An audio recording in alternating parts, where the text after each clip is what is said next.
stay.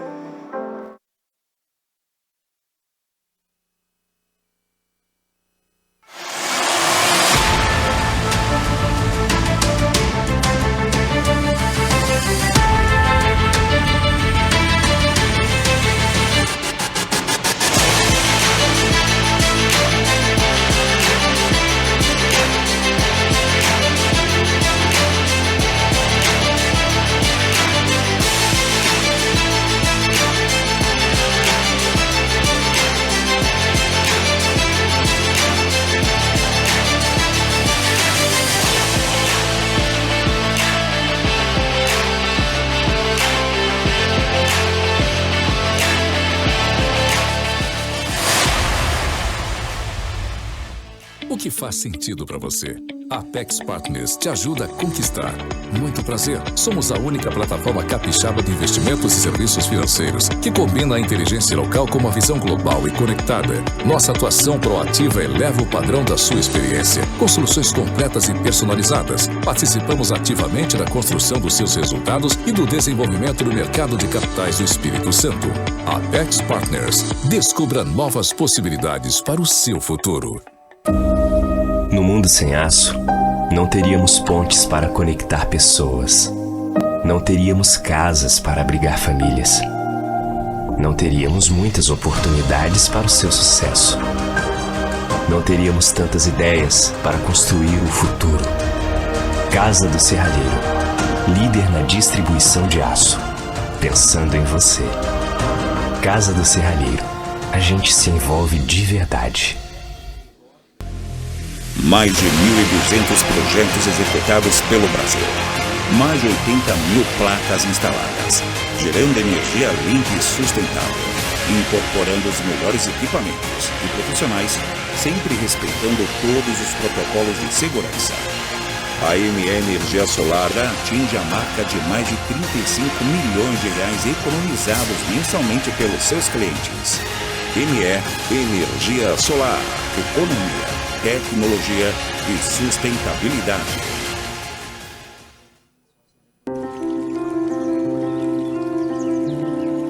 Como sua vida flui? De forma calma? Abundante? Intensa? E o que se reflete nela? Gratidão pelo passado? Harmonia no presente? Tranquilidade para o futuro? Você sente que a sua vida segue o fluxo que você deseja? Enxergue o que está perto.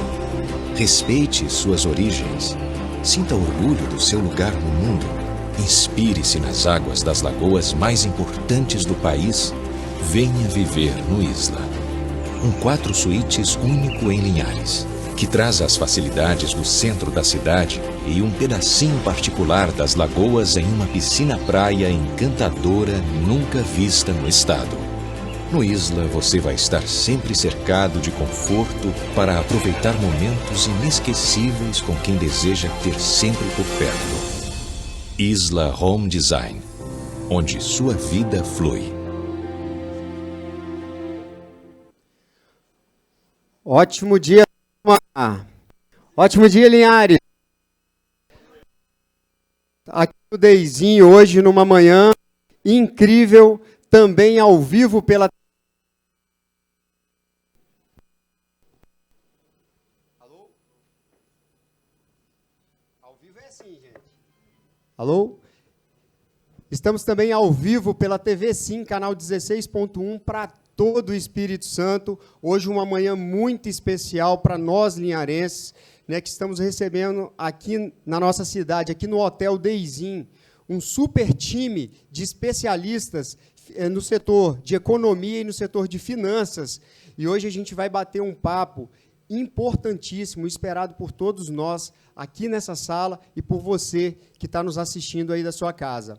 Hoje nós vamos falar Brasil 2023. Nós vamos traçar um cenário do próximo ano, pós-eleições, o que vem pela frente, né? Nós do setor produtivo, o que a gente pode esperar, o que a gente tem que fazer para o próximo ano, para o final desse ano ainda, que nós temos muito ano pela frente ainda. Estamos chegando aí em dezembro, o último mês do ano, né, um mês muito especial, onde que a gente faz o fechamento, o balanço das nossas empresas, e a gente ainda tem que produzir muito esse ano. Mas o bate-papo de hoje vai ser sobre 2023. Então, para isso, nós trouxemos especialistas no setor para poder traçar e fazer uma análise desse próximo ano. E para começar esse evento, eu vou convidar aqui ao palco o Pedro Kepp, que vai mediar. Chega para cá, Pedro. Que vai mediar. Uma salva de palmas para o Pedro, gente.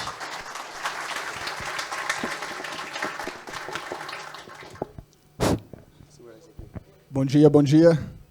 Pedrão, seja muito bem-vindo aqui a Linhares, né? Receber vocês da Apex aqui em Linhares, especialistas em economia. A gente se conhece desde os líderes da manhã.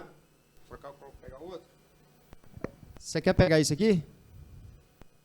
Toma aqui. Obrigado, Márcio.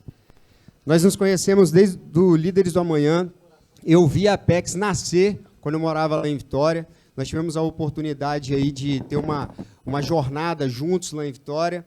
E eu pude ver o pessoal da Apex se desenvolver e hoje eles brilham no mercado financeiro e no mercado de real estate. Pedro, vamos começar o evento, um evento importantíssimo, né? Vamos convidar aqui ao palco o nosso primeiro painelista do dia, né? Tiago Pessotti. Chega para cá, Tiago.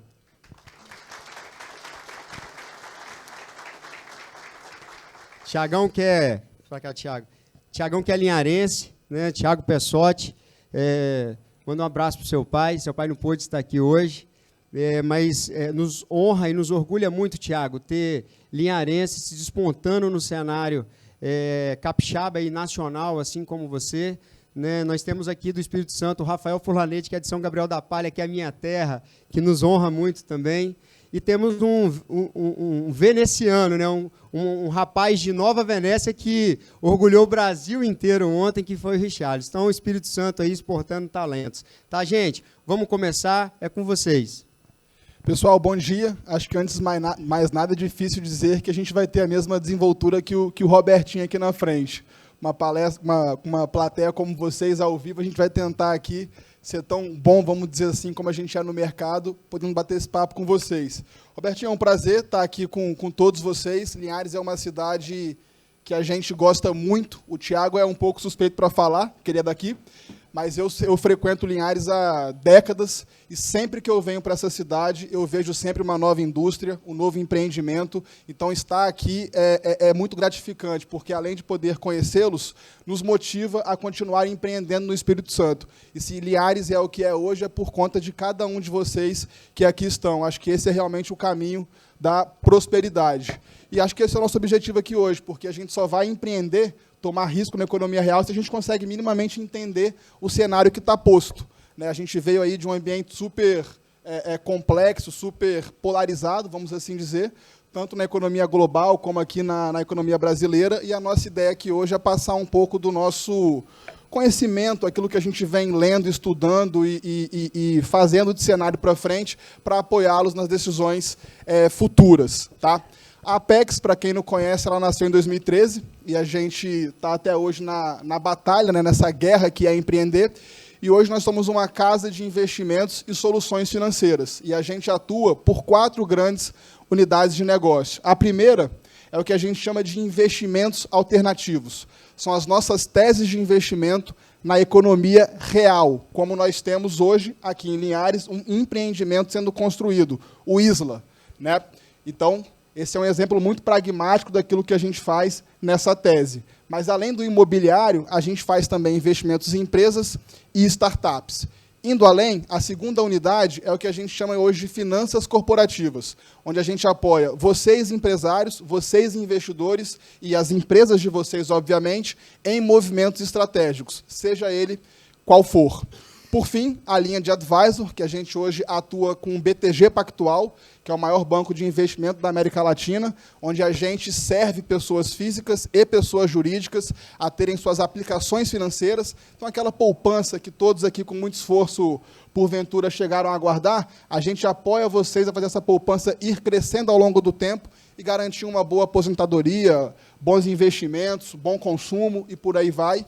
E, por fim, o que a gente chama de Apex Ventures, que é a 4ª unidade, que é onde a gente concentra as nossas áreas de mídias, vamos assim dizer. Então, o nosso programa Folha Business, que inclusive já estivemos aqui em Linhares, dentro dessa linha de eventos com agrobusiness, imagino que alguns de vocês aqui estiveram lá conosco, e a Futura, que é um instituto de pesquisa conhecido, né, já existente há bastante tempo, que a gente fez a aquisição no final do último ano. Então, isso, de certa forma, a Apex, e eu reforço que é um prazer estar aqui com todos vocês. E vou dar aqui um spoiler para janeiro, que em janeiro a Apex passa, de fato, a atuar em Linhares. A gente inaugura a nossa primeira unidade, não à toa escolhemos Linhares para fazer isso, né? A gente tem a matriz hoje em Vitória, mas a partir de janeiro de 23, a gente passa a estar aqui muito perto de vocês para melhor servi-los em geral. Mas, já falei demais, passo aqui a bola para o Thiago, que vai fazer rapidamente uma explanação de 10, 15 minutos, e depois eu vou mediar, né, um bate-papo para tentar esclarecer o que ele aqui em palavras falou para vocês e a gente ir fazendo, então, um bate-papo. Tá? Thiago, por favor.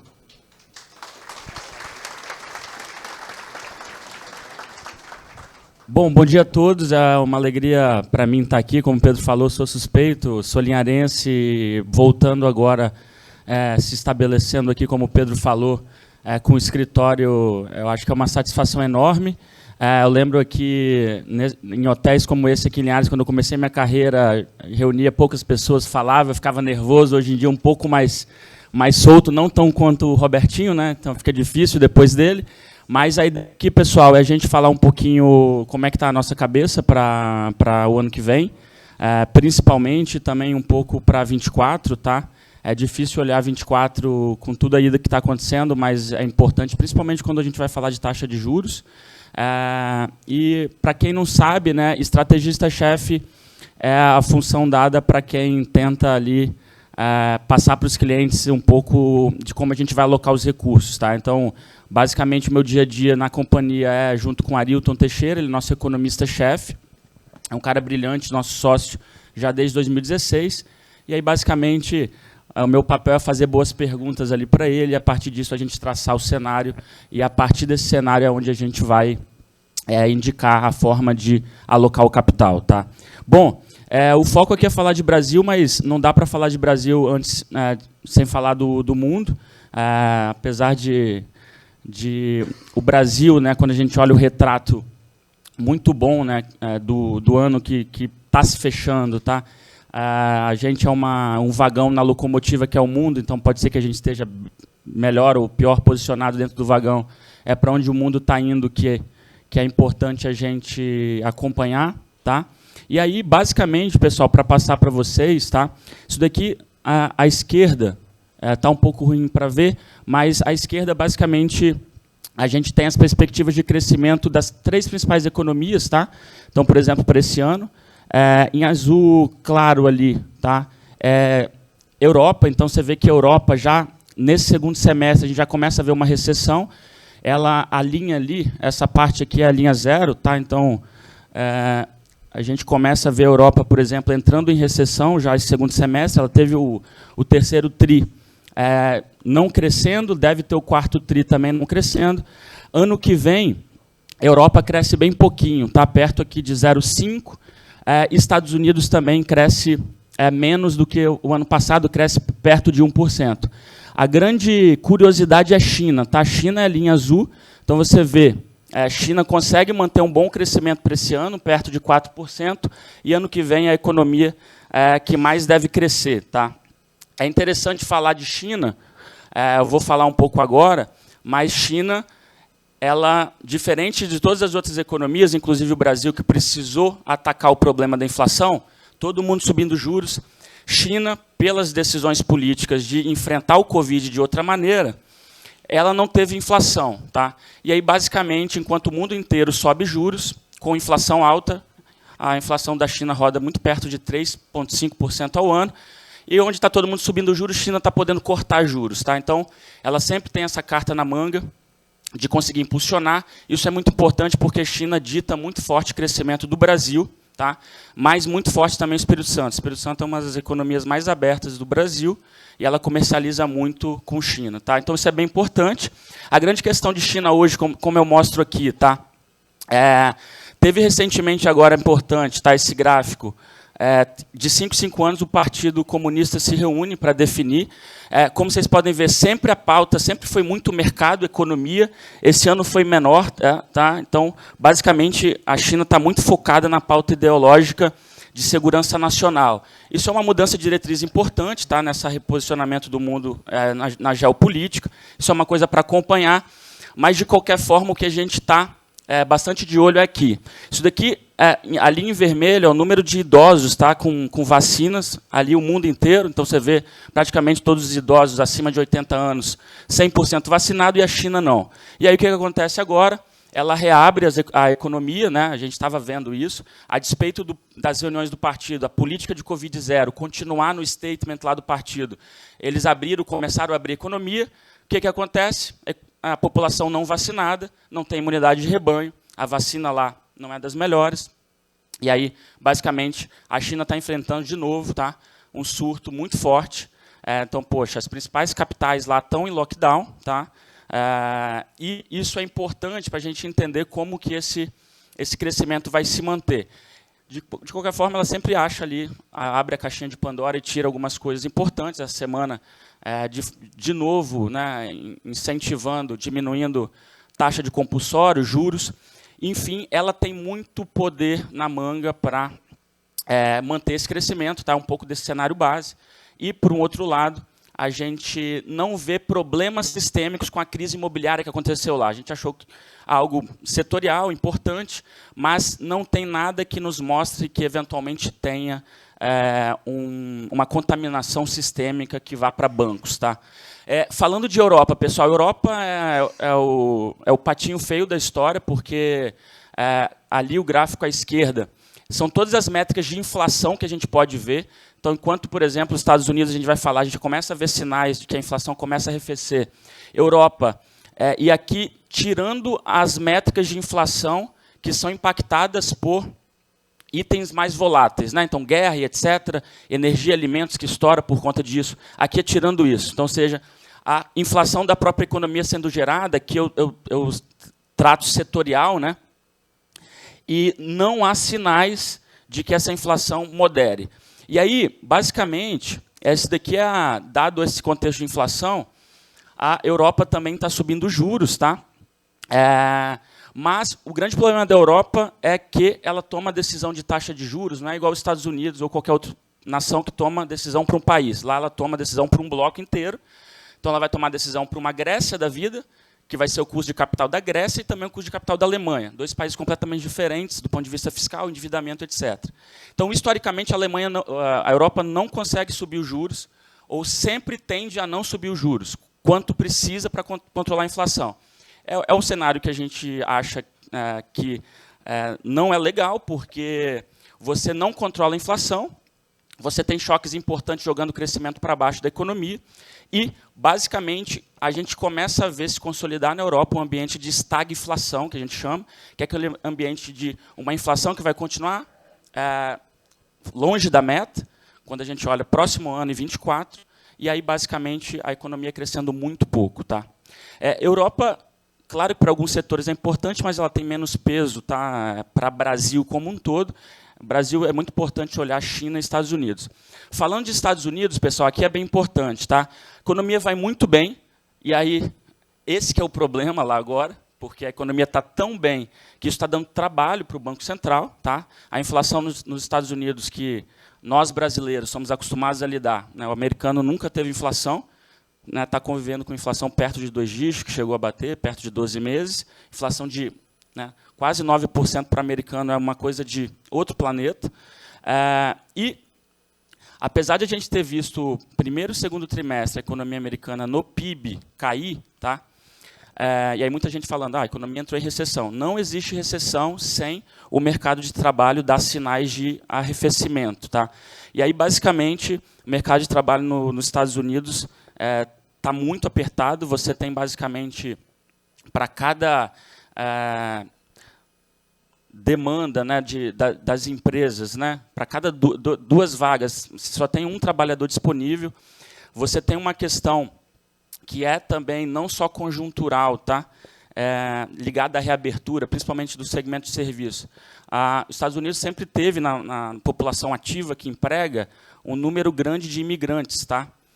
Que sempre foi relevante para a força de trabalho americana. E aí, desde o Trump, mas também com toda a questão do Covid, tá? Tem uma massa gigante que não está mais nos Estados Unidos, e a gente acha que, estruturalmente, isso vai dificultar a vida do Fed, né, que é o Banco Central Americano, e, na nossa visão, e aí principalmente na Apex, tá?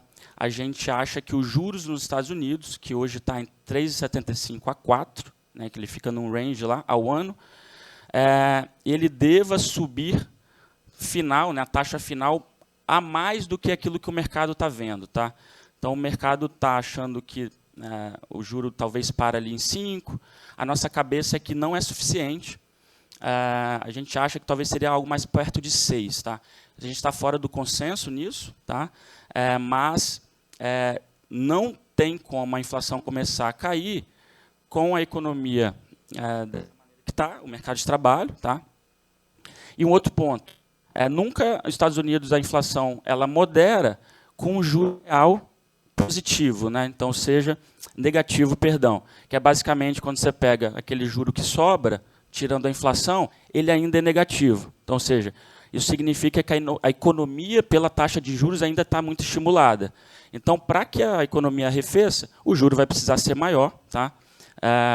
E a economia vai precisar entrar numa recessão, mas que vai ser uma recessão clássica de ciclo econômico, né? Aquela recessão que dura pouco, né? Vai durar menos de um ano, mas é uma recessão provocada pelo Banco Central para que a inflação controle e aí a gente tenha um cenário mais estável.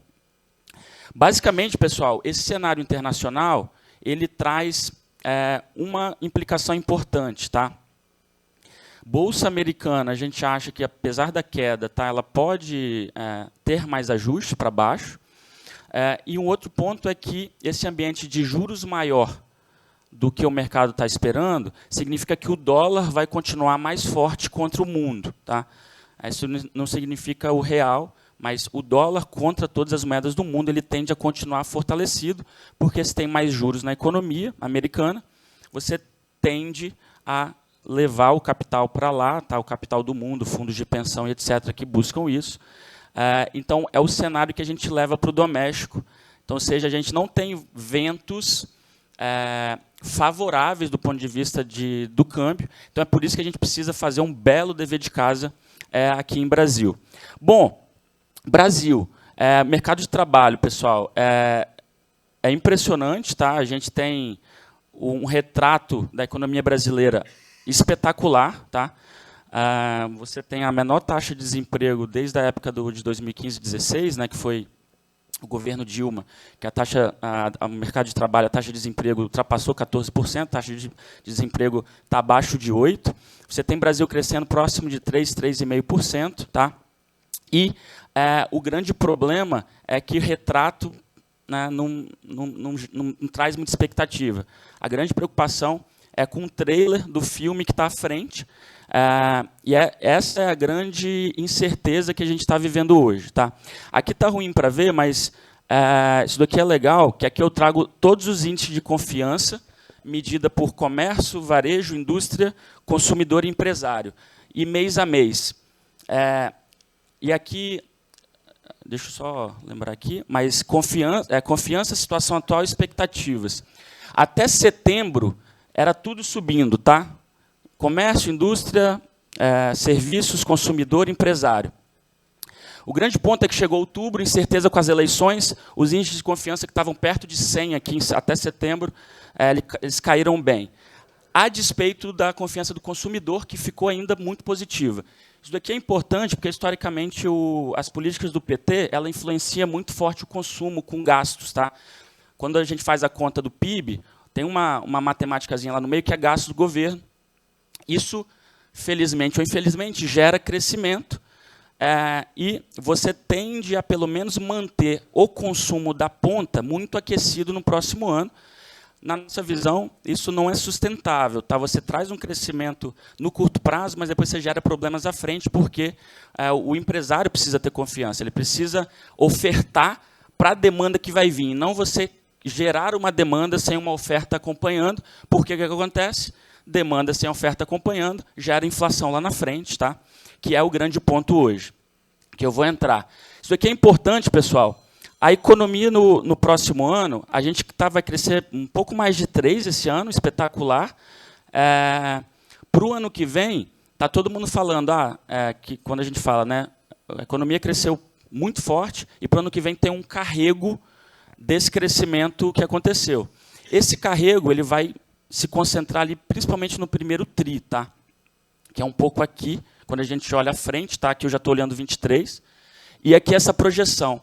A partir do segundo quadrimestre, tá? Março, abril, é onde a economia, de fato, ela dá uma desacelerada forte, e aí, principalmente por conta do nível de taxa de juros, que começa a bater na atividade, tá? E a gente entende que só esse carrego seria suficiente para o Brasil crescer perto de 1% no próximo ano, mas é um nível de crescimento menor do que o anterior. Quando a gente vai olhar, a grande questão hoje são as incertezas, tá? Que o novo governo trouxe. Aqui a gente fez uma conta, ainda na época que o Lula escreveu aquela carta, antes do primeiro turno, se eu não me engano, que a gente colocou ponto a ponto da carta, qual seria o impacto fiscal para cada medida. Tá? Então, aqui vai ter tudo, isenção do imposto de renda, o Auxílio Brasil, 150 por criança, etc. Aqui dá conta de 255 bilhões. Até a gente fez uma conta aqui, se a desoneração voltar, tá? A gente está falando aqui perto de 300. De qualquer forma, o que eu estava querendo mostrar aqui é que o mercado estava aceitando aquele nível de gasto, que seria o auxílio, até o reajuste dos salários. Daria uma conta ali perto de 80 bi. O grande pânico que aconteceu no mercado nas últimas semanas foi essa PEC que foi colocada, de perto de 200 e tantos bi, tá? Que basicamente joga o nosso déficit esperado com essa conta de 80, que estava muito perto de zero, tá? Então seria ali um prejuízo fiscal de perto de 40 bi, para um prejuízo fiscal perto de 350 bi. Então, assim, isso não cabe, tá? E essa é a grande discussão. Falando um pouco de inflação, eu vou voltar nesse ponto das incertezas anterior, mas falando de inflação, a gente já vê, tá? Depois de quedas importantes na inflação, toda essa nova incerteza nos preços e no câmbio, tá? Já influenciando um pouco o nível de inflação para frente. A inflação que estava muito controlada, a gente teve também esse efeito que foi pontual, tá? Por conta das desonerações, voltando a aparecer, e a gente já vê a inflação rodando um pouco acima da meta no próximo ano, e quando o mercado, tá? Falando aqui de projeções para a Selic, a gente, no cenário base aqui do meio, a gente já esperava uma queda da Selic a partir do meio do ano que vem. Tá? E o grande ponto agora é que a gente ia para o cenário otimista, que é o da direita, que a gente veria, com a continuidade da política do Guedes, já a Selic caindo entre o primeiro e o segundo tri, tá? E fechando abaixo de 10 já no ano que vem. E para 24, chegando perto de 7 novamente. O cenário base seria algo como 11,5% no final do ano, então já uma queda ali de perto de 2% e perto de 9% no próximo ano. O cenário que a gente está hoje, tá, é um cenário onde a Selic ela vai se manter estável, tá? Então, da maneira como está, e é um pouco do cenário que a gente carrega, a gente já não consegue ver cortes da Selic para o próximo ano, mas, pelo ciclo econômico, que depende pouco de governo, tá, ela já começa a cair em 24. Falando um pouco aqui, tá, do Congresso eleito, tá, esse aqui é o grande ponto. Tá, Congresso majoritariamente eleito, tanto Senado quanto a Câmara, de centro-direita. A gente está vendo, principalmente agora, nessa discussão, que apesar de ter essa discussão, vai entrar lá, todo mundo é corrupto, é só botar dinheiro, etc., a turma está pensando também nas eleições à frente, ninguém vai dar um cheque branco para o PT porque aí ele continua e se elege, a turma é política, então está pensando nas próximas eleições. E essa é uma conjunção muito importante, tanto em estados, quanto no Senado, quanto na Câmara, de centro-direita. A gente está falando aqui que o PT ele teve, nas bancadas de esquerda que a gente colocou, é PT e todo o restante da esquerda, você não chega nem 30% de representatividade. Isso é bem importante, vale falar que no pós-impeachment com Temer, né, aquele monte de reforma que a gente fez, não tinha essa representatividade dos partidos de direita, e era o centrão aqui que estava. Então, hoje você tem essa conjugação de centro-direita, que, como a gente viu na discussão da PEC agora, tá, você vai ter, de fato, resistências importantes e uma tendência importante de moderação, que a gente acha que isso acontecendo, você tem, acho que você tem um caminho melhor, inclusive, eventualmente, para a gente ver mudanças ali. Mas hoje é um pouco desse cenário, acho que a ideia era que ia passar rápido por esses tópicos, e agora a gente entra aqui nas perguntas, né? Isso aí. Obrigado, Thiago, pela explanação. Ele tentou fazer um voo aqui global, uma vez que não adianta olhar para Brasil e Espírito Santo sem entender o que acontece com China, principalmente, que é hoje o principal parceiro comercial do Brasil. E aqui a gente vê que, apesar das dificuldades, a gente ainda tem um horizonte de crescimento para os 3 anos. É importante notar e citar que a China vinha crescendo 6, 7, né? Acho que a gente pode entender que essa realidade talvez tenha ficado. Afinal, também crescer 4,3 sobre a atual base da China é muito relevante, né? Falou um pouco sobre a Europa, que é um continente que a gente vem assim, assistindo essa situação já há algum tempo. Não à toa a Inglaterra, no último ano, saiu da União Europeia, talvez para buscar um pouco mais de independência nas políticas macroeconômicas.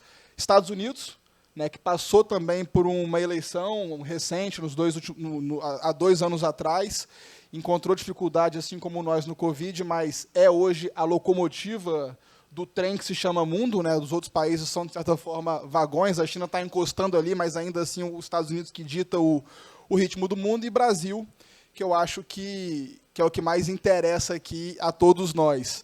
Eu acho que o interessante que você trouxe, Thiago, é que a economia ela vai bem até o presente momento.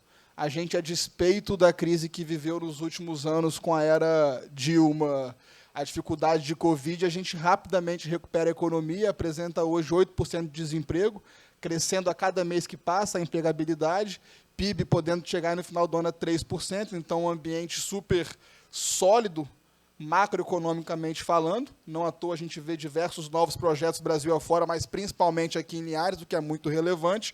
Eu acho que a dúvida hoje está realmente na transição.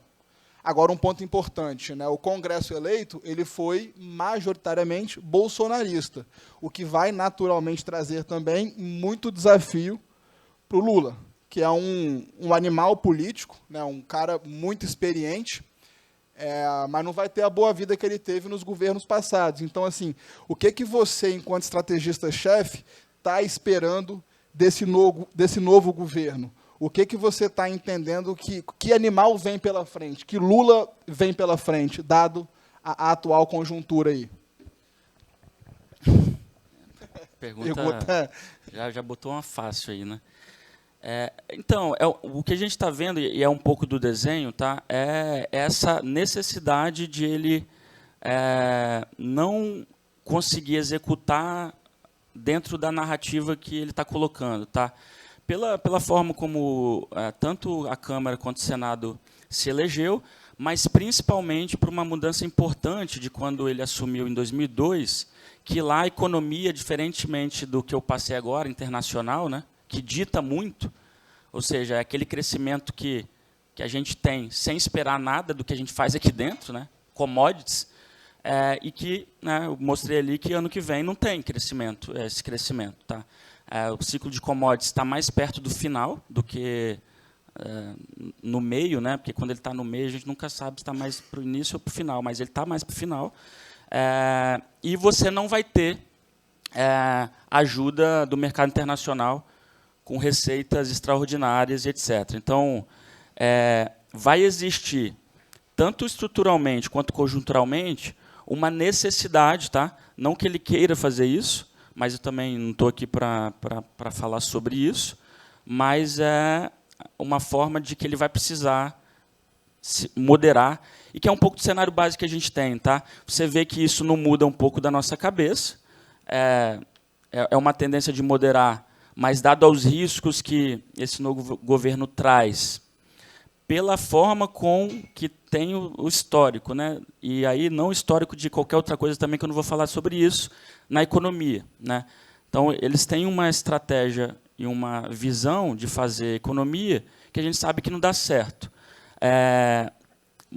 Então, ou seja, a despeito dessa moderação, de achar que esse cenário diminui bastante o poder de coisas mais problemáticas, a gente está cauteloso, por exemplo, já colocando nas nossas visões e indicações, sugestões para clientes, uma cautela, e você vê, a gente já meio que já trabalha com esse cenário de não ter queda de juros no próximo ano. E isso, basicamente, é o que tem refletido naquilo que a gente pensa lá para os portfólios.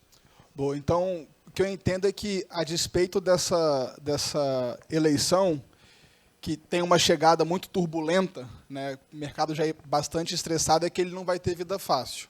Né, as condições macroeconômicas não vão facilitar, o Congresso não vai facilitar, então a gente, de certa forma, torce e espera que ele faça realmente um voo ao centro e respeite toda a matriz que foi construída para que a gente consiga continuar crescendo. Agora, dito isso, a gente sabe que o mercado financeiro como um todo, ele é formado por diversas classes de ativo, né, que a gente pode falar de renda fixa, que nós temos os títulos, né, as aplicações pós-fixadas, pré-fixadas e as atreladas à inflação, que é o IPCA+. A gente tem a renda variável, que aqui, no caso, são as ações. Né? Inclusive, aqui em Linhares, a gente tem a VEG, que hoje, por exemplo, é uma empresa, está aqui há bastante tempo, a gente sabe, mas é uma empresa listada. Então, todos vocês aqui podem comprar ações da VEG e se tornarem sócios, acionistas da empresa. O mercado é composto também por fundos imobiliários, né, multimercados, fundos multimercados, que aí são mandatos mais amplos que possibilitam o gestor aplicar em diferentes classes de ativos. Como que você está entendendo a performance de cada classe dessa vis-à-vis o cenário aqui traçado? Ou seja, o que esperar, de certa forma, da renda fixa, o que esperar, de certa forma, do mercado de ações, fundos imobiliários e multimercados, mas fica à vontade para fazer um sobrevoo em outras classes também. Tá, eu vou explicar isso daí pela forma como a gente já se ajustou a esse cenário, com o resultado eleitoral. Lá na Apex, eu vou explicar as nossas temáticas de alocação, porque aí eu vou passar, eventualmente, aquilo que estou mais animado e aquilo que eu estou menos. Lá a gente trabalha com 3 perfis de clientes: o cliente conservador, o moderado e o agressivo. Para cada perfil desse, a gente trabalha com 2 tipos de olhar. Um que a gente chama de alocação estratégica, isso daí não muda muito rápido, né? Às vezes ela fica vigente 1, 2 anos, isso depende mais de um ciclo econômico longo, e um foco tático. E aí, eu vou explicar isso por quê. No tático, às vezes quando aparece, né, a turma do futebol, né, etc., muda a tática ali para fazer um gol, etc. Então, é basicamente isso, né? A gente via uma oportunidade tática com uma continuidade do governo Bolsonaro, pela direção que a gente conhece da política econômica do Guedes. Como eu falei, o cenário é de corte de... A gente trabalharia com esse cenário já a partir do eu estava vendo a possibilidade de a gente já ter, a partir entre o primeiro e o segundo tri do ano que vem, a Selic caindo. E aí, basicamente, quando isso acontece, fundo, você... 6 a 8 meses que a taxa de juros ela tende a cair, você não vai esperar ela começar a cair para comprar bolsa ou aplicar na renda fixa pré, né? Porque quando chegar lá, os preços já vão ter mudado e vai estar caro você fazer isso. Você faz isso sempre de 6 a 8 meses, que era o que a gente já estava se antecipando e começando a comunicar para os clientes. O que acontece? Sempre quando isso acontece, tem um call clássico, que é comprar bolsa e comprar renda fixa pré. Com esse cenário, a gente não abandonou esse call tático, então, basicamente, a gente não acha que, mesmo com a bolsa barata, tá, faz sentido você aumentar a exposição em bolsa. Claro que, para cada perfil, o conservador vai ter lá no máximo 5% em ações. O agressivo teria, no estratégico, 25%. Se acontecesse isso, a gente sobrealocaria, falaria, ó, você pode ir para 40%. Tá? O que a gente acha agora? Não sobrealoca, fica, eventualmente, também não vai vender na baixa, etc., porque está muito barato, mas a gente não vê oportunidades. Tá parecendo aí que a Bolsa ela deve ficar nesses níveis por mais tempo. E a mesma coisa do pré, porque se a Selic não vai cair, ou tem risco de, eventualmente, ela até subir, tá? Não é o nosso cenário é que ela continue estável no próximo ano. Para que eu vou fazer o pré? Eu vou aplicar no pré a 14% ao ano, numa renda fixa, se eu ver que à frente a Selic vai cair. Se ela talvez vá continuar nesses níveis, não faz muito sentido. Então, onde que a gente agora está se concentrando? Na alocação estratégica, que basicamente são as temáticas que estão vigentes lá na companhia há mais de um ano, e a gente está concentrado hoje em 4 temáticas. A quarta apareceu agora, que é offshore, investimentos no exterior. Mas as 3 primeiras, primeiro, você tem que olhar para os portfólios, e a temática é CDI mais alto, perene por mais tempo. Então, eu tenho que olhar para a carteira e ver se eu tenho boa renda fixa que está aplicada ao CDI, que é o feijão com arroz, né? Uma LCI, LCA, um CDB de um banco, que paga um percentual do CDI. Essa é a primeira temática. Essa temática se transformou, era a volta do CDI, que a gente conseguiu antecipar muito bem, para agora um CDI mais alto, mais perene. O segundo é juro real. Não adianta nada você ter o CDI dando 14, 15 por mais tempo, se a gente tem riscos, eventualmente, da inflação continuar alta. Historicamente, no Brasil, é alta. É o passado que a gente teve. Né? Se você só está na renda fixa CDI, se o CDI dá 14, 15 ao ano, estou ganhando dinheiro, mas se a inflação for 10, né? Você só está ganhando 4, na realidade. Então, é importante você ter uma renda fixa que vai te pagar, não o CDI, mas que vai te pagar uma taxa fixa acima do que vai ser o IPCA. Então, título público, por exemplo, né, as NTNBs, que você pode comprar do Tesouro Direto, hoje elas estão pagando IPCA mais 6. A gente gosta, a gente acha que talvez é a classe muito importante para se proteger. E offshore a gente está vendo agora, tá, porque eu acho que, nesses momentos, é sempre importante você ter alguma reserva lá fora. A gente tem orientado os nossos clientes, principalmente, a abrir uma offshore, porque você fazer isso na pessoa física, o imposto de transmissão de bens, né, sucessórios lá nos Estados Unidos, é 50%, 60%. A gente acha que a carga tributária aqui é alta. A parte de sucessão lá é bem relevante. Então, se você fazer isso por uma empresa, é como se fosse uma holding que você cria lá para colocar dinheiro. Você consegue se livrar disso, você submete basicamente, como é aqui no Brasil, a tributação, porque o capital é de um sócio brasileiro lá. E muito focado numa temática que é um core business da Apex, né? A gente sempre estruturou coisas em economia real, que é onde a gente acha que é onde estão as oportunidades.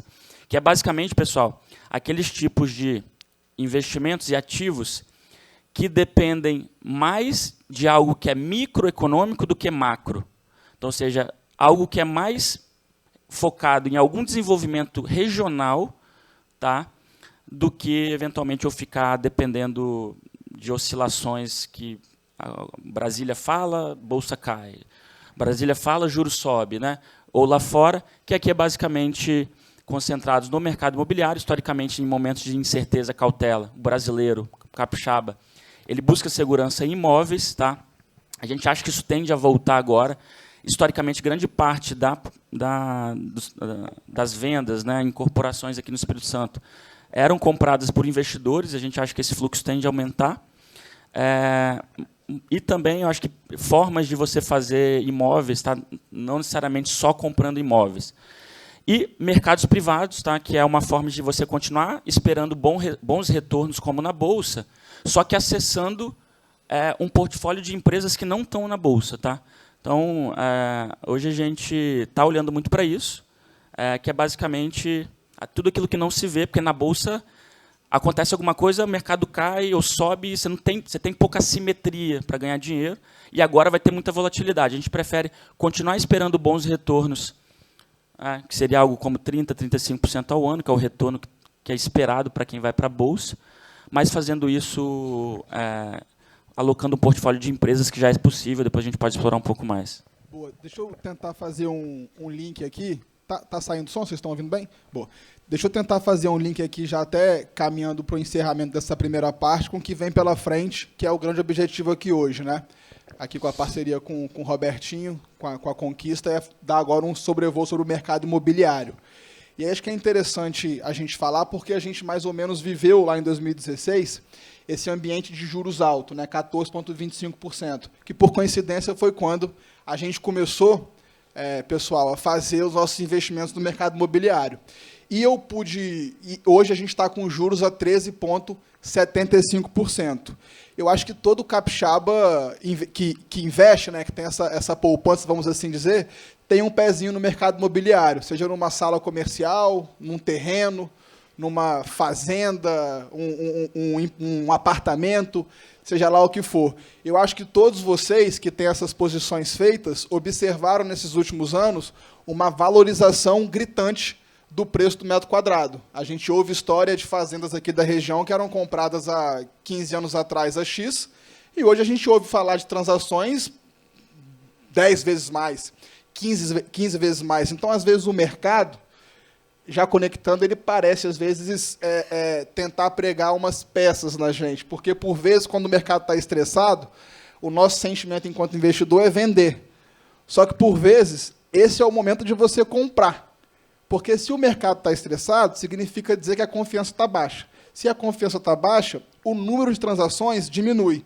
Se a oferta diminui, o preço cai. Então, o preço cai, você pagou, na teoria, barato. Deixa eu só fazer um parênteses, porque tudo que está ruim pode piorar, né? Mas pagando barato e não piorando, tudo mais constante, como mais ou menos aqui a gente tentou pintar o cenário, é hora de entrar.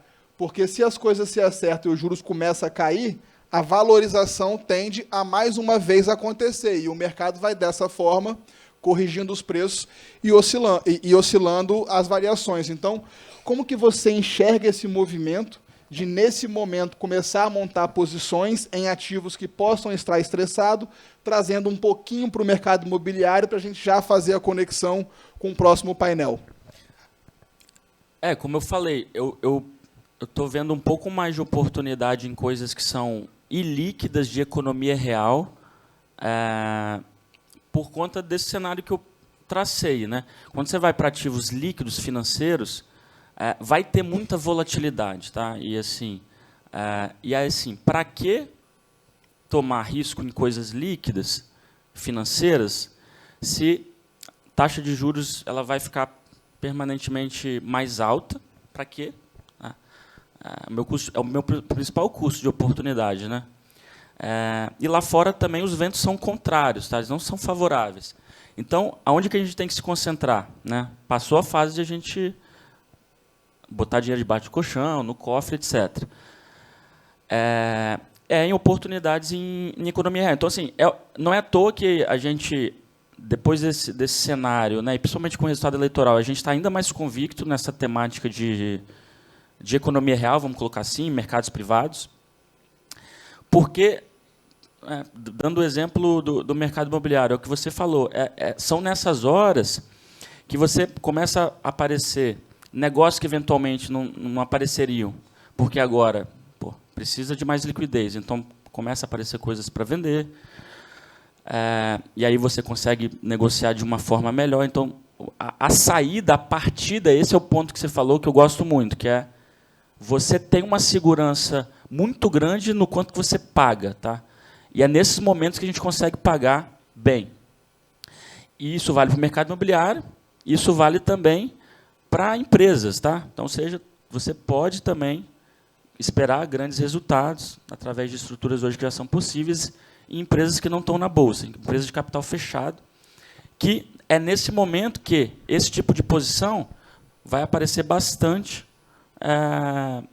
para ser vendida, principalmente de gestores que acessam esses mercados, private equity, etc., que são mercados que não têm liquidez, mas não têm liquidez no preço que se espera, né? Tem uma liquidez, talvez comprando com bastante desconto, e é um pouco de onde está bastante o nosso foco agora, é encontrar essas boas oportunidades estruturadas, sempre focando em algo regional, que vai depender muito mais de algo ali, de uma mudança de um PDM, de um PDU, de um marco que passe, que destrava determinado setor.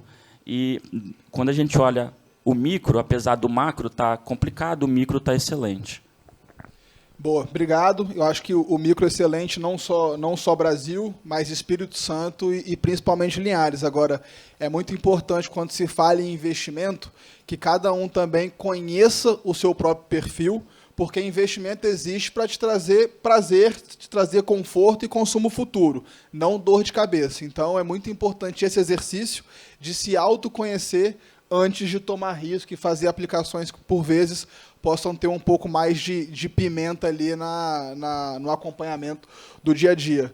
Roberto, aqui sendo religioso com o tempo, eu acho que a gente cumpre esse primeiro painel, onde o nosso objetivo era passar essa mensagem um pouco mais macroeconômica, global, doméstica, por vezes com termos muito de mercado mesmo, e a gente veio aqui tentando trazer um pouco mais para o nosso linguajar de dia a dia. E agora, no segundo painel, a gente entra e explora especificamente, pragmaticamente, o mercado imobiliário. Então, eu te volto aí a palavra e agradeço, Thiago, pela participação. Obrigado, pessoal. Uma salva de palmas aí para o nosso conterrâneo, Thiago Pessotti. Gente, nós estamos ao vivo, lembrando que nós estamos ao vivo pela TV Sim para todo o Espírito Santo, e nós estamos também ao vivo no YouTube, onde eu peguei o link do evento de hoje e disparei para vários grupos de WhatsApp. Então, nós temos empresas de Salvador assistindo a gente, do Rio de Janeiro, de Belo Horizonte, empresas ligadas ao grupo A Rede Net Móveis, tá bom? O pessoal tem elogiado bastante, eu estou recebendo várias mensagens, várias fotos das TVs aí, Espírito Santo afora. Um abraço aí para o nosso grande amigo Rui Baromeu, proprietário aqui da Rede Sim de Comunicação, Record News, tá bom? Pedrão, vamos direto para o próximo painel. Então, eu quero chamar aqui ao palco os painelistas Marcelo Murar e Márcio Zaganelli. Por favor, uma salva de palmas, gente.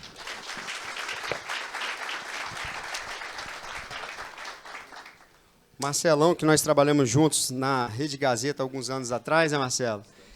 Sejam bem-vindos a Linhares, tá? Sejam bem-vindos a Linhares. Vocês que estão virando linharenses agora, a partir de janeiro, né, abrem as portas de da casa de vocês aqui em Linhares, já atuam em Linhares já há algum tempo, né, levando bons investimentos aqui para os investidores de Linhares. Então, vamos falar um pouco, né, sobre o que espera o mercado imobiliário aí diante do cenário político-econômico que está instalado no Brasil para 2023, as oportunidades e os pontos de atenção. Gente, é com vocês. Fechado. Obrigado, Roberto. Obrigado, Márcio, aí pela presença, Marcelo. Então, como dito, agora a gente vai tentar, de certa forma, trazer a conversa anteriormente feita para o contexto do mercado imobiliário, que é o grande objetivo nosso aqui hoje. O Marcelo, para quem não sabe, é um dos sócios também, né, fundadores da companhia, tanto ele quanto eu, o Márcio e o Thiago, além de alguns outros, né, nós lá da Apex, e ele que é o grande, de certa forma, responsável por essa nossa tese de investimento nesse setor, que, como eu disse, coincidentemente, a gente começou num ambiente, arrisco dizer que talvez mais complexo do que o de hoje, porque naquela época a gente começou assim, com Dilma. Assim, gente, não quero aqui também polemizar, né, o nosso bate-papo, não vou aqui entrar em mérito se eu gosto ou não gosto, acho que pelo teor da nossa conversa já ficou um pouco clara a nossa posição política, mas o governo Dilma, principalmente o segundo, foi, tecnicamente falando, um desastre para a economia brasileira, e foi justamente quando a gente começou a fazer esses investimentos. Tivemos o impeachment da presidente, veio o Michel Temer, que naquela época conseguiu implementar, também sem entrar aqui em juízo de valor se eu gosto ou não, analisando tecnicamente aquilo que foi feito, realizado em ações. Conseguiu trazer para o Brasil uma responsabilidade fiscal, né, não à toa a gente viu esses juros vindo caindo, mas o ambiente era, assim, acho que tão turbulento como que era mais turbulento que a gente vive hoje. Então, feito esse começo, Marcelo, como que você está encarando agora o contexto do mercado imobiliário, e aí, se possível, a nível Brasil, mas também a nível Espírito Santo.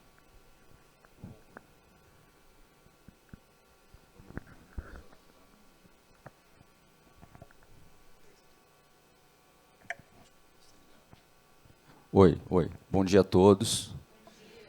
É muito bom estar aqui em Linhares. Eu já tive oportunidade em outros momentos aí da minha vida profissional em estar frequentando a cidade. É muito bom voltar depois de talvez aí um tempo um pouquinho mais afastado. Então, bom dia a todos vocês, alguns amigos aqui que eu já via, e bom dia a todos os espectadores aí da Rede Sim que estão nos assistindo aqui também. Eu costumo dizer, à frente da área de investimentos do mercado imobiliário da Apex, que a gente tem duas formas de abordar o mercado, né? Assim como no mercado de ações, a gente tem um modelo mais oportunístico, né, que exige um pouco mais de trabalho, né, porque você tem que estar observando o mercado e os movimentos dos curtíssimos prazos e trabalhando as oportunidades de forma aleatória. Não é a forma como a gente enxerga as oportunidades, né? E tem um modelo mais fundamentalista, que é você tentar entender esses cenários e pensar como é que você se posiciona no longo prazo, mas tem que operar no curto, né? Porque a gente sabe que longo prazo no Brasil, né, é um conceito meio estranho, né? Então, como é que a gente busca olhar o mercado, que é um pouco o que eu vou tentar passar para vocês, porque a gente tem sido muito chamado, né, Pedro e Márcio, para tentar falar um pouco de cenário, no momento que está extremamente complexo estabelecer um cenário, né? Eu sei que muitas vezes as pessoas querem que a gente aponte, né, um caminho, é o que eu vou tentar fazer, mas eu acho que mais importante do que isso é tentar passar para vocês uma forma de analisar o mercado e, a partir daí, poder tomar decisão, né? A gente, desde 2016, quando a gente começou a fazer esse movimento, a gente tem se preocupado em estabelecer uma metodologia, né, de investimento, né, assim como outros mercados possuem, né? No mercado imobiliário, isso é mais carente, é um mercado mais oportunístico, como eu falei primeiro, e menos fundamentalista. Quer dizer, operava mais no curto prazo do que no longo prazo. E uma preocupação muito grande de gerar informação, né? Porque é um mercado também muito carente de informação, ele é muito empírico, né? A gente sempre ouve alguém que comprou, alguém que vendeu, e acha que essa informação, de certa forma, traduz o que é o mercado, e muitas vezes ela é basicamente um único movimento, às vezes aleatório, em função de uma oportunidade. Então, quando a gente olha o mercado, a gente basicamente busca olhar 4 dimensões e, a partir dessas 4 dimensões, entender como é que elas podem impactar os movimentos, né? Uma primeira dimensão é a dimensão que o Tiago abordou muito no seu painel, que é esse contexto macro, né? Que é composto aí por atividade econômica, índice de confiança, juros. E a gente teve que incorporar esse ano a inflação, que é um componente que estava até então estável, né? A gente não tinha, nos últimos anos recentes, né? A inflação é algo que não estava incomodando, mas esse ano foi um outsider importante nesse composto e afetou muito o mercado imobiliário no primeiro semestre, principalmente o mercado primário, né? De mercados novos. Bom, sobre isso o Pessotti ele já apontou, né, as perspectivas para o ano que vem, mas a gente acompanha recorrentemente o comportamento desses indicadores, né, porque a atividade econômica ela é a gasolina da economia, né. A confiança é um atributo importante, né, porque sem confiança a gente não olha para o longo prazo, né. A taxa de juros é outro item que influencia bastante o mercado imobiliário. Eu vou falar dele um pouquinho depois, porque ele tem ele se divide, né, na taxa de juros que impacta o comprador do imóvel, como é que ela impacta o investidor, né, e a gente passou a acompanhar também a inflação, que é um item que a gente vai estar olhando com muito cuidado, principalmente para 23. Tem um outro ambiente que também é muito importante, que é o ambiente de crédito, né? Ele é correlacionado diretamente com o ambiente macro, principalmente pela taxa de juros, porque né, a taxa de juros referencial, de certa forma, ela dita, né, a taxa de juros dos financiamentos, tanto para compra como para produção. E o outro item é se há dinheiro disponível para o financiamento, né? Isso é um item que não atrapalha, né? Hoje, o saldo de recurso em poupança é muito alto, consequentemente, não é por falta de dinheiro que a gente vai deixar de comprar ou financiar, né? Talvez seja pela taxa de juros e pela falta de confiança, né? Tem um terceiro item, que é a demanda, né? E aí, quando a gente olha nesse contexto, a gente não está falando da demanda específica para um segmento ou da demanda específica para um produto imobiliário. A gente está falando do ambiente macro. Então, basicamente, a gente mede a demanda pela taxa de desemprego, né? Como o Pessotti mostrou, ela vem caindo de forma muito consistente, né? Até 2021, Pessotti, se eu não me engano, a gente estava operando acima de 2 dígitos. A partir desse ano, a gente já conseguiu reduzir para 1 dígito. Lembrando que a nossa menor taxa histórica é em torno de 4%, né? A gente já estava em 8%. Né? A gente olha a massa salarial, se a renda aumenta, ela pode aumentar pela massa, né, por mais pessoas tendo renda, ou por ganho real. E aí está diretamente relacionado à atividade econômica. E a gente olha a demanda pela ótica do investidor, né? Quando a gente tem algumas avaliações que o mercado imobiliário, basicamente, de todo o movimento, ele gerado em torno de 30% é de investidor. E o investidor, né, isso é mais recente, né, porque essa questão do investimento, da diversificação. Quando ele fala investidor, é que um prédio tem lá 10 unidades. 7 pessoas compraram para morar e 30 pessoas compraram para investir. Então, assim, mercados regionais como o nosso, né, é muito comum que uma parte importante da poupança vá para imóvel, né? Com esses movimentos mais recentes de diversificação, né, e profissionalização dessa questão do investimento, essa parcela diminuiu um pouco, mas continua sendo muito importante. Então, quando a gente tem movimentos como esse, de novo, novos ciclos de aumento de taxa de juros, a gente tende a ter uma diminuição do apetite do investidor pelo investimento imobiliário, né? Mas também, em momentos como a gente está agora, de grandes incertezas, de grandes emoções, né, isso tende a ser minimizado pela questão um pouco emocional, né? Quer dizer, o imóvel sempre protege o patrimônio, então tem um movimento no curto prazo um pouco emocional nesse sentido, que tende a se equilibrar um pouco mais na frente. E a gente olha a questão dos custos, né?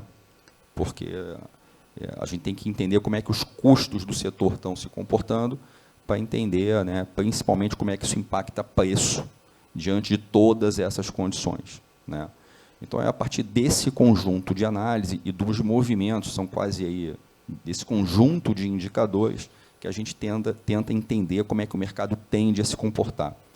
Historicamente, a gente nunca operou numa tempestade perfeita, né? Quer dizer, onde todos esses indicadores estivessem convergindo para a mesma direção, né? Para não pegar um passado aqui muito recente, Pedro, se eu estiver aqui no meu tempo, você me corta, tá? Num passado recente, né, quem lembra da taxa de juros a 2%, né, que estava todo mundo eufórico com essa taxa de juros, a gente tinha desemprego alto e baixo crescimento, né? Então, a gente tinha aí uma gangorra.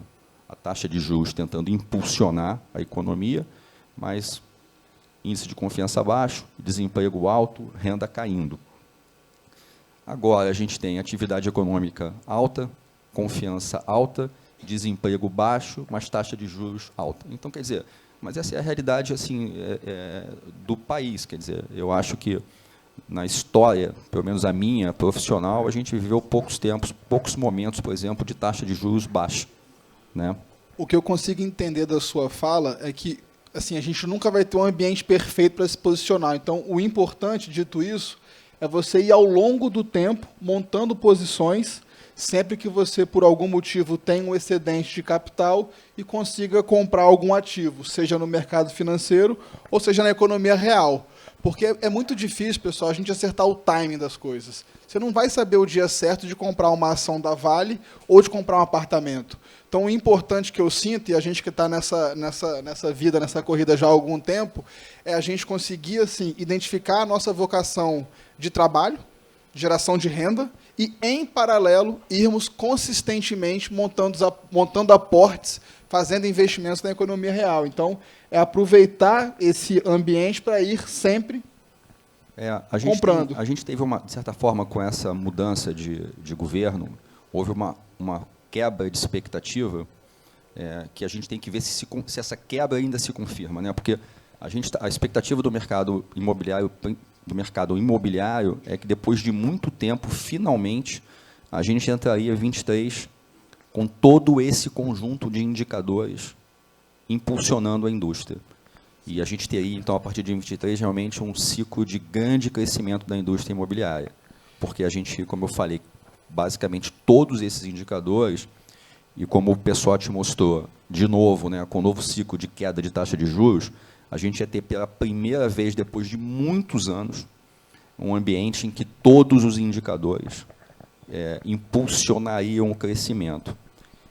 E reforçando de que a gente tem, principalmente nos nossos mercados, estoques muito baixos, né? Então, talvez a gente tivesse até um problema de oferta, né? Porque a indústria não consegue ofertar da noite para o dia, né? Então, a gente, por exemplo, se a gente pegar mercados como a gente já investe e que a gente monitora, Vitória, por exemplo. Vitória está com 25% de estoque. É um estoque... 800 unidades. Né, 800 unidades. 800 unidades. Se a gente olhar pelo giro médio de venda, dois anos, a gente não teria mais estoque.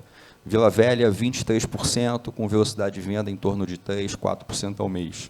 Preços crescendo recorrentemente, né? Linhares é um mercado que...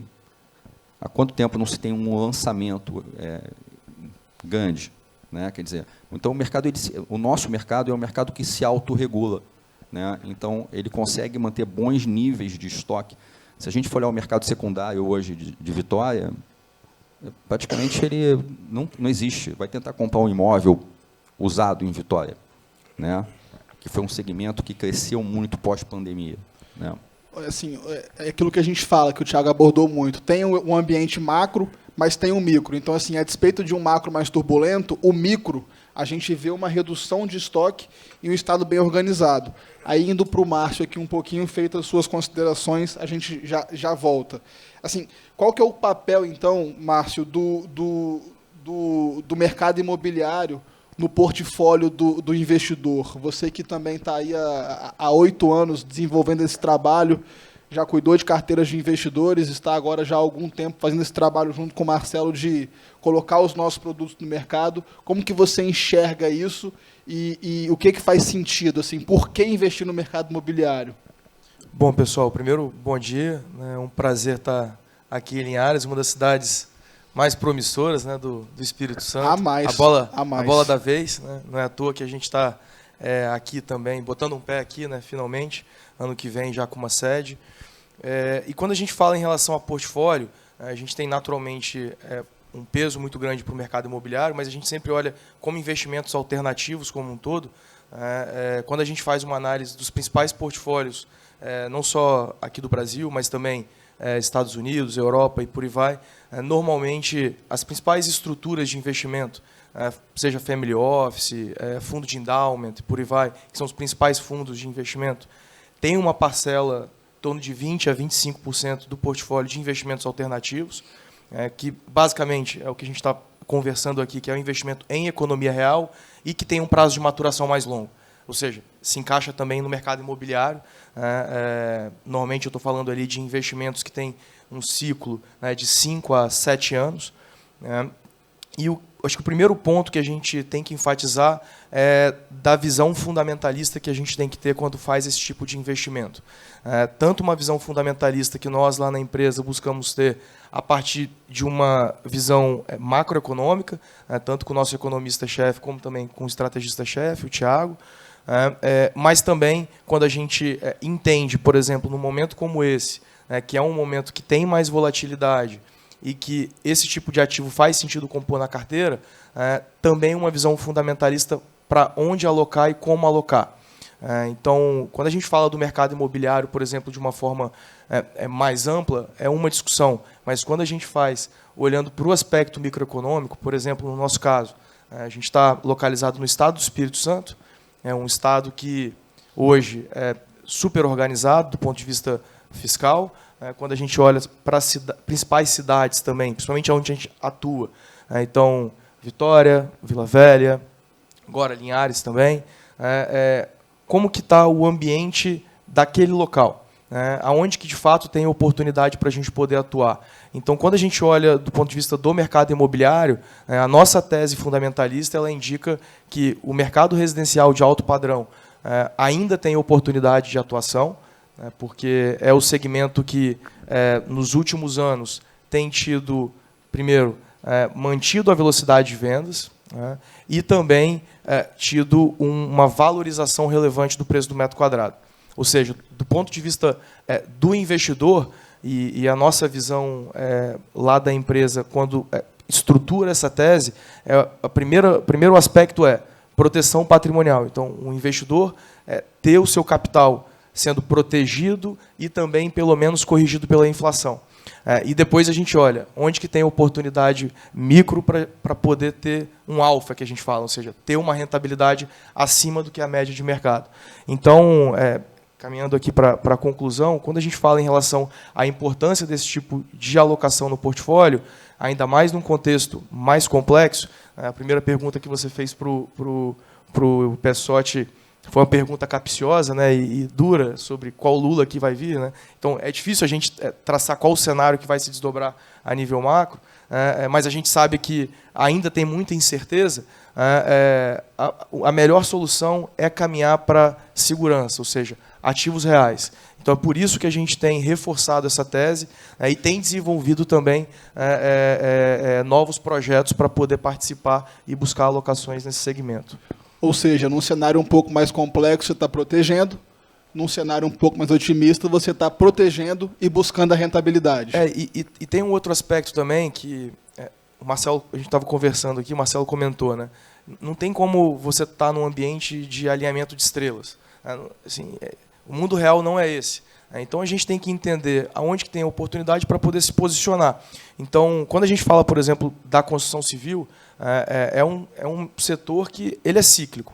Então, ao mesmo tempo que, eventualmente, a gente está num momento mais complexo, daqui a 3, 4 anos, a taxa de juros, possivelmente, ou provavelmente, né, a gente espera, vai estar num cenário mais baixa, ou seja, vai ter oportunidade lá frente para poder acelerar vendas e por aí vai. Então, quando a gente olha do ponto de vista de posicionamento no mercado imobiliário, a minha visão, por exemplo, é de que, ao invés do empresário ou desenvolvedor colocar o pé no freio, ele tem que olhar para onde que pode ter oportunidade de atuar e começar a aprovar os projetos.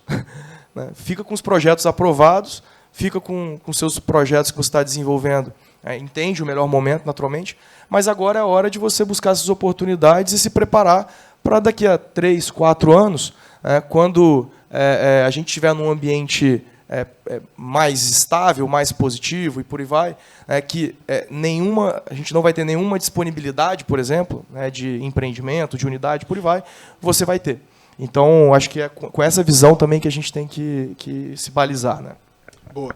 Aí, Marcelo, voltando um pouco para você aqui a bola, como você tem encarado, assim, acho que talvez o mercado de Vitória hoje seja imobiliário, né, o mais maduro, mas a gente tem outras praças já ganhando uma pujança maior. Acho que Vila Velha também já está num ambiente, né, bem interessante, e Linhares, com essa quantidade de indústria e novas empresas aqui chegando, vai ter também um novo ciclo, um novo momento. Então, olhando agora um pouquinho mais para Linhares, como que você entende, assim, a construção do mercado imobiliário da região? A gente agora, parando o carro aqui na frente, viu alguns canteiros e novos empreendimentos já em lançamento. Então, como é que você está enxergando a atual conjuntura para essa região?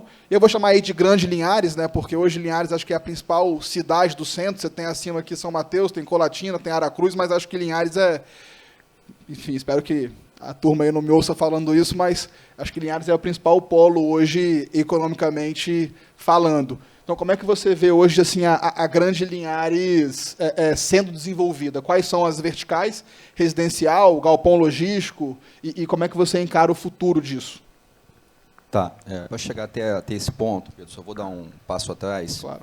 Porque assim, o que a gente sempre busca é diversificação, né? Como eu falei, ao perseguir uma metodologia de investimento, isso vale também para quando a gente olha para o mercado imobiliário, né? Então, é o que a gente tem feito. E Linhares está dentro da nossa estratégia de diversificação, né? Basicamente, hoje, como é que a gente tem diversificado, e eu digo a gente porque essa é a nossa visão de mercado, né? A gente tem olhado para empreendimentos de alto padrão, né, porque é a classe mais resiliente nos momentos de crise, né? O mercado tem apontado, a gente ainda não entrou de novo para o segmento mais econômico, porque aí sim o governo Lula tende a voltar a impulsionar os programas orientados para esse segmento. Então, já tem analistas aí de mercado indicando, né? Especialmente, a gente está diversificando geograficamente. Então, como o Pedro falou, a gente já está muito consolidado em Vitória, mas Vitória você tem mais uma ótica de proteção, né, do que de alfa, do que de valorização, né? Vila Velha é o maior mercado imobiliário do Espírito Santo, está passando por uma mudança estrutural na sua forma de operar, é nisso que a gente está acreditando, e esse é o mercado mais, o mercado emergente, mais pujante, né? A gente já vem observando o mercado, né? É um mercado que a gente toma alguns cuidados adicionais, né? Porque não é um mercado onde o mercado imobiliário é muito maduro, né? A gente percebe isso ainda pelo índice de verticalização, né? Até então, ele é uma cidade mais horizontal, mas à medida, né, houve também algumas mudanças de visão, e o PDM refletiu essas mudanças de estratégia de cidade, né? Se devia se consolidar mais no centro, se devia dispersar do centro, né? Então, a gente ficou observando como é que isso ia se consolidar, mas à medida que você volta a ter ciclos de crescimento econômicos importantes, os normalmente orientam de novo a verticalização, né? Então, é nisso que a gente está apostando. A gente está apostando que Linhares vai continuar tendo, independente desse contexto, bons índices de crescimento, consequentemente, você vai ter baixo desemprego, aumento de massa salarial, aumento de renda, novas pessoas vindo para cá, consequentemente, isso impulsiona o mercado imobiliário e a gente vai continuar apostando no mercado de alto padrão, que é um movimento que a gente fez aqui, assim como a gente está fazendo em Vitória e Vila Velha, né? Além do segmento residencial, a gente está olhando muito o mercado de logística. A gente já está com projetos de logística rodando na Grande Vitória. A gente acha que tem oportunidade para a região, só que, em função dos últimos aumentos de custo da indústria, e os preços de terreno em Linhares, a conta ainda não está... E com essa taxa de juros, né, a conta ainda não está fechando direito, mas a gente está muito atento a isso. O Espírito Santo, né, está se posicionando como um hub logístico do Brasil e a gente acredita nessa tese de longo prazo. Então, a gente está buscando fazer esse movimento também. Porque não dá para imaginar que uma cidade passa por tanto investimento em indústrias, grandes empresas e novidades em geral, e essa turma não vai ter onde morar, né? O grande cuidado que a gente tem que ter sempre o Espírito Santo é um estado pequeno, né? Você está falando de 4 milhões de habitantes? Isso. Né? Linhares hoje, Roberto, é 160, 180 mil? 180. Então, é uma cidade relativamente ainda, quando a gente fala de escala para a indústria imobiliária, é uma cidade ainda de porte menor. Se a gente olha Vitória, também é assim. Então, o que a gente tem que fazer é ditar muito o ritmo, né? O volume e o ritmo de como você vai desenvolvendo, né? Porque você não pode... no mercado imobiliário tem uma frase que eu ouvi uma vez de um desenvolvedor que eu acabei incorporando, que o grande problema do futuro é você chegar muito cedo, né? Então, é esse cuidado que a gente costuma ter. Nada como uma ideia cujo tempo não chegou, né? Exatamente. Então, principalmente mercados mais emergentes, né, como Linhares, outras cidades que a gente também está começando a operar, a gente tem que estar muito, muito ligado nesse processo, né, e não pode errar o timing. Boa, perfeito. Mas uma questão que eu também acho que vale a pena reforçar, e que quando a gente fala em termos de proteção, e que eu acho que a preocupação, eventualmente, de muitos investidores, quando vai fazer investimento no mercado imobiliário, é de, eventualmente, ter uma perda de valor. A visão que a gente tem é que, normalmente, esse tipo de aquisição, preço do metro quadrado, ele se sustenta e é corrigido pela inflação. Em alguns momentos, como o que a gente passou recentemente, e aí eu vou colocar nos últimos 2 anos, né, Marcelo? A gente passou por um aumento do preço do metro quadrado muito relevante. Vitória, por exemplo, teve alguns locais que o preço dobrou, né, praticamente. Então, foi algo fora da curva, né, não é padrão. Mas a gente entende que, à medida que o preço do metro quadrado vai avançando, é como se fosse uma espécie de marca d'água. Ou seja, você pode não ter os aumentos de preço do metro quadrado que a gente teve nos últimos anos, como não é o que a gente entende que vai acontecer. A gente entende que, de fato, chegou num platô, mas que você segue tendo correção pela inflação. O que, por si só, já é algo que traz tranquilidade o suficiente para o investidor que tem uma preocupação com a proteção do principal, né, que eu acho que é uma visão importante que a gente tem que ter em mente. E até aproveitando, quando a gente chegou aqui, o André Caldara, não sei se ele está na plateia, ele está ali, ó. O André me abordou e fez uma conexão, porque tem muita gente assustada, né, com o Brasil podendo caminhar para uma possível Argentina, coisa que eu, particularmente, não tenho bola de cristal, mas eu não acredito nessa hipótese. Eu acho que o Brasil, pelo que o Thiago falou do novo Congresso, de diversos deputados e senadores da ala bolsonarista, não vão deixar isso acontecer. O Lula foi eleito, pessoal, com 51 agora, e tem gente até hoje em quartel. Então, assim, a oposição vai ser ferrenha. Ele não vai conseguir pisar tanto fora da faixa como ele pisou lá atrás. Mas aí, voltando, mesmo na Argentina, que hoje vai ter uma inflação de 80% no ano 2022, então aquele pão que você pagava R$1 está custando 2. Aquele carro que você pagou 100 mil está custando 200 mil. Pagou 50, 100 mil. O próprio mercado imobiliário, da forma como o Márcio aqui apresentou, é uma das melhores formas de você preservar o teu patrimônio ao longo do tempo.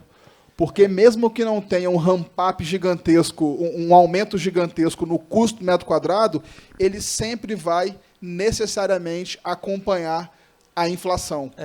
E assim, só um gancho aqui, Pedro, nada é de graça, né? Então, naturalmente, quando você tem um ativo, né, um investimento como esse que é no mercado imobiliário, que você tem esse porto seguro, né, que é a forma como a gente gosta de olhar para o mercado imobiliário quando a gente traça esse tipo de alocação para os nossos investidores, ao mesmo tempo você tem que abrir mão de alguma coisa.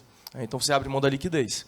Ou seja, você abre mão da liquidez para poder ter um ativo que você entende que preserva seu patrimônio, mas que você tem que ter em vista um universo temporal de mais longo prazo, ou, e aí reforçando o que o Pedro comentou, em relação ao investidor se conhecer, né, conhecer o momento que está e quais as características do portfólio que ele entende que são importantes, porque, naturalmente, quando você monta o seu portfólio, e se você precisar de liquidez daquele ativo específico, então, por isso que é importante montar, de fato, um portfólio.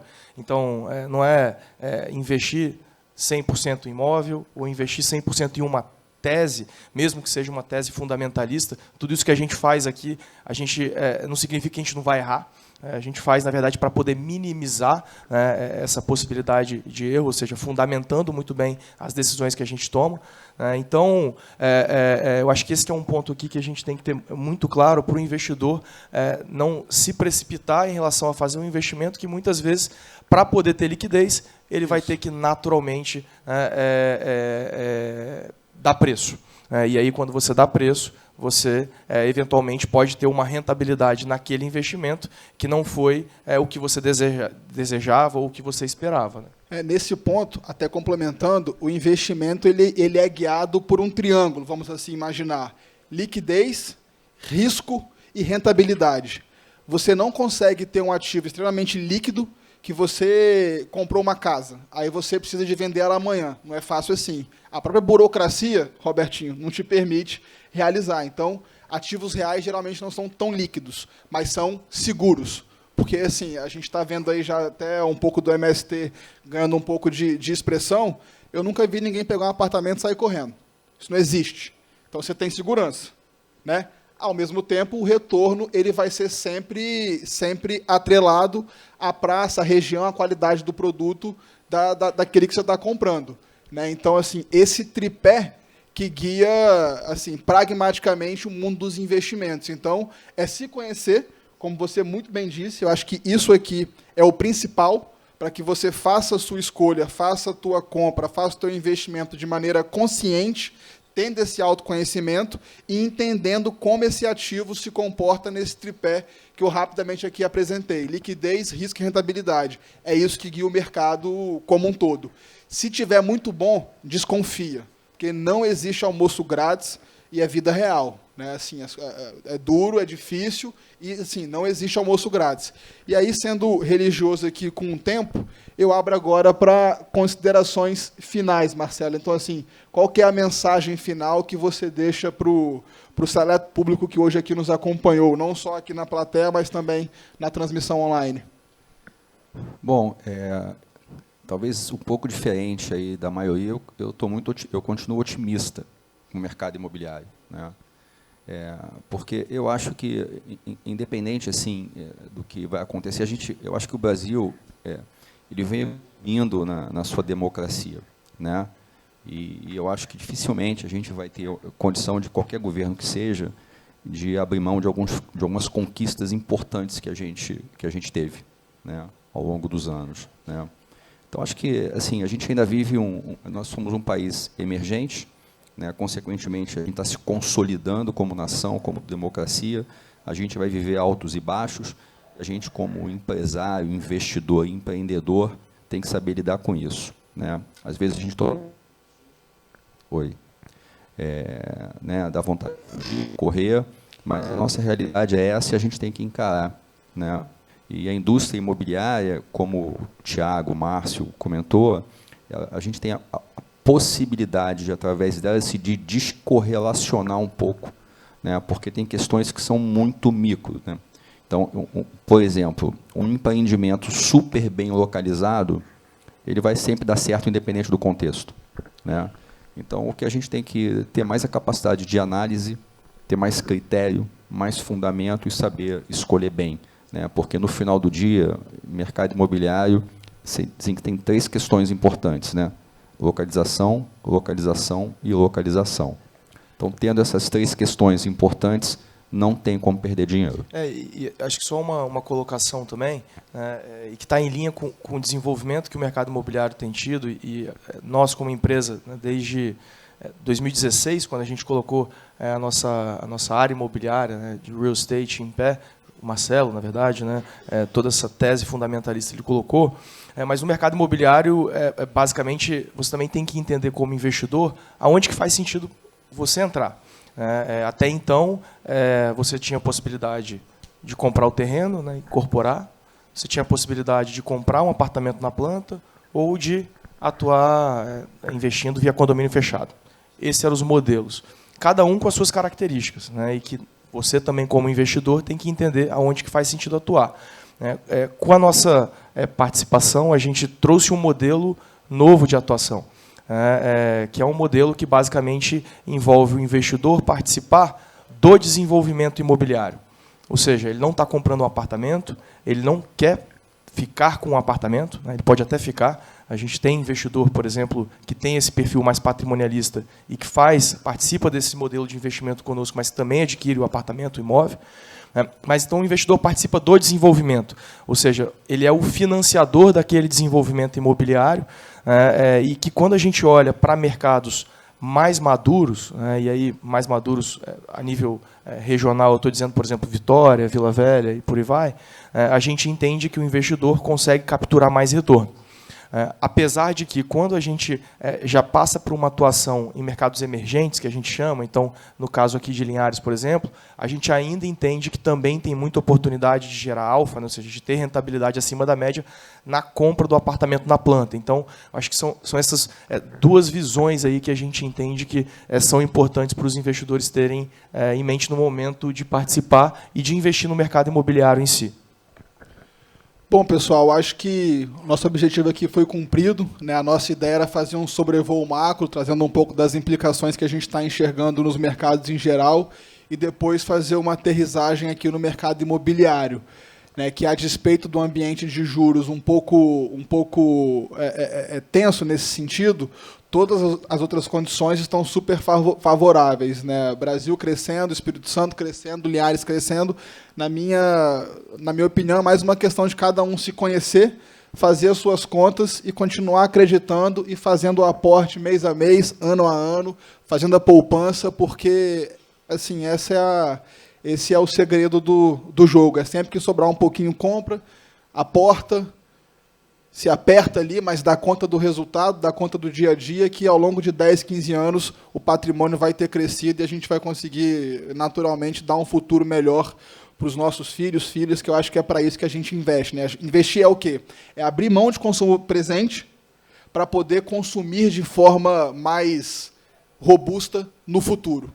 Então, acho que essa é a mensagem final. Espero que todos vocês tenham gostado. As apresentações vão ser compartilhadas com o Roberto, para ele poder enviar para todos, assim como os nossos contatos. E espero, em breve, recebê-los no nosso escritório, para que vocês possam conhecer a nossa sede aqui em Linhares, um pouco mais da nossa empresa, e, quem sabe, se Deus quiser, se tornarem também nossos clientes nas diferentes áreas que nós temos. Então, muito obrigado pela presença. A gente sabe que não foi fácil organizar depois do Jogo do Brasil de ontem, que foi realmente muito, muito bacana, mas a gente fez questão de estar aqui com vocês, pegamos o carro às 5h30 da manhã para estar aqui conversando com essa turma sempre muito otimista, e foi um prazer, gente. Obrigado pela paciência e pelo tempo de todos. Robertinho, forte abraço.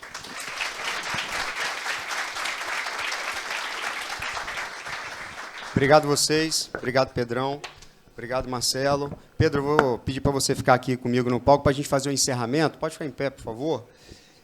Gente, parabéns pela apresentação, pelo time da Apex aí, super profissional. Você que está nos assistindo de casa aí pôde perceber, você que está aqui no auditório pôde perceber a capacidade que eu vou chamar esses meninos, que eu conheci vocês mais jovens, né, e continuam jovens, que esses meninos têm de produzir, né? Sejam bem-vindos a Linhares. Tá, Pedro? O escritório da Apex aqui vai ser no Laguna Center, aqui perto do Hospital Rio Doce. Enquanto vocês estavam falando, eu estava olhando aqui e me lembrando de agradecer dos patrocinadores, né, da Casa do Serralheiro, que olhou para Linhares e viu uma grande oportunidade de desenvolvimento em Linhares também e colocou uma loja da Casa do Serralheiro aqui, uma grande loja, uma loja robusta. Queria agradecer a presença de vocês aqui, mandar um abraço para o Brendo Bermecamp, para toda a sua família, para o Lucas, que é diretor comercial da Casa do Serralheiro, e também o Mundo Elétrico, a ME Energia Solar, que está aqui representado pelo Vinícius, né? A ME é uma empresa mateense, né? Ela tem 40 anos, o Mundo Elétrico tem 40 anos, que é do Mota, meu amigo Mota, lá de São Mateus, e hoje o Lucas Mota, que é filho do Mota, lá de São Mateus, fundou a ME Energia Solar e ganhou o Espírito Santo. Hoje é líder em energia solar, duas empresas aí da cadeia produtiva da construção civil, e agora a Apex, chegando em Linhares, né, com seu braço de real estate e também do mercado de ações. Não é isso, Pedro? Sejam muito bem-vindos a Linhares. Deus abençoe vocês. Muito obrigado pela sua audiência. Muito obrigado, turma, pela presença aqui nesse hotel maravilhoso, que é o Deizinha aqui em Linhares, que eu sugiro você, vai fazer seu evento aqui em Linhares, esse aqui é o melhor lugar para você fazer, tá? Hotel Deizinho. Um abraço à TV Sim também. Muito bom dia. Bom investimento para você. E acredite, 2023 será o ano do mercado imobiliário. Tchau, tchau, gente. Até a próxima.